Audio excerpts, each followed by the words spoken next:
Hello and welcome to another webinar from will2play.com, leaders of your focused training. What are we here for today? Revit Families Training, the keys to Revit. Do you feel like your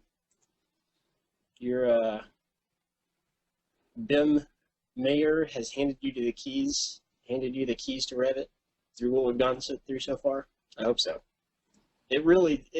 Families really is an understanding of the basic level, the fundamental level of what Revit is. That's how I feel anyway. This is the Summer Series 2009, presented in Autodesk Revit 2010. If you have any questions, contact us at connect@will2play.com for your general questions and answers. I, once again, am your host, presenter, and professor for this session and this summer series, Carl Gibson. You can reach me at rkitcsure@gmail.com. Phonetically spells architecture. Hopefully you got that. What are we here for today? Session 9, classroom layouts.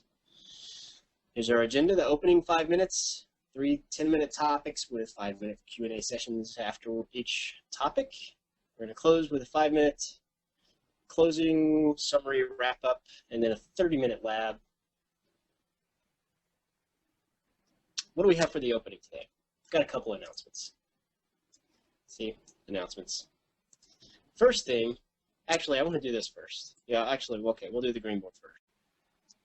And now that that's done, well, if you remember last week, I did a Q&A session.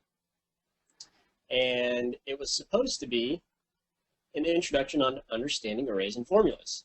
So that's what we're going to be doing today. And this is kind of, there's a little storyline behind all of them. So the idea here is that we're creating families for our clients that allows them, or ourselves, if we're designing it for our project, allows them to, I don't know, how would you say, decrease their design time. Okay. So in this particular case, we're looking at, I don't know where the parametric projector came in.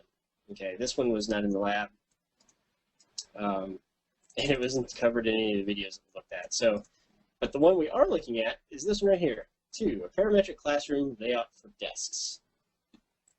What does that mean? Well, imagine being able to look and see how many chairs can fit in a room based on a certain grid layout, based on certain spacing between the desks.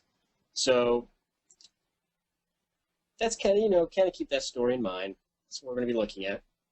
So we're going to be taking a family, and we're going to be learning how to array it and how to use parameters to more efficiently control those arrays so that they flex much easier in your projects. And here we go. Here's everything that comes session 12. I'm going to pull up back in your face to make sure that you understand. We're going to look at arrayable elements, nesting elements into your families, controlling those nested families, and then we're going to start looking at array parameters with formulas and calculated parameters, which is basically formulas and how to use them. And we might get into these last 2 using reference planes more efficiently and why it's important to understand the is reference, kind of a review there. So, with that in mind, let's start. We'll do the first topic, and then we will do a little Q&A afterwards. First topic being our new tools, arrays and nesting. So here we go. Arrayable elements. Everyone knows what an array is, right? Whatever your background is, hopefully at some point you were taught in 9th grade geometry, or your programming class in college, or trial and error using Revit. You found out some way what an array is. If not, you're going to learn what an array is today. We're going to look at the steps to creating an array, specifically some of the functions, right? The options that you have for an array. And we're going to look at how do you use reference planes to control these arrays, and why do you use reference planes to control arrays? everyone remembers the cha-cha-cha, right? Session 1, what's step 1? Create your structure, right? Which is reference planes. So that's really our basis for using reference planes to control arrays, because reference planes are our structure. So let's jump into Revit. Let's take a look at a few of these things. I'm just going to open a new project. I take that back. I'm going to open a new family.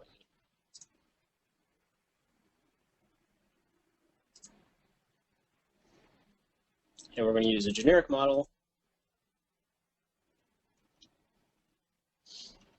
I'm glad to see that more people trickled in. I was a little worried when I saw 4 people when we started. Glad everyone can make it. And I hope everyone had a great weekend.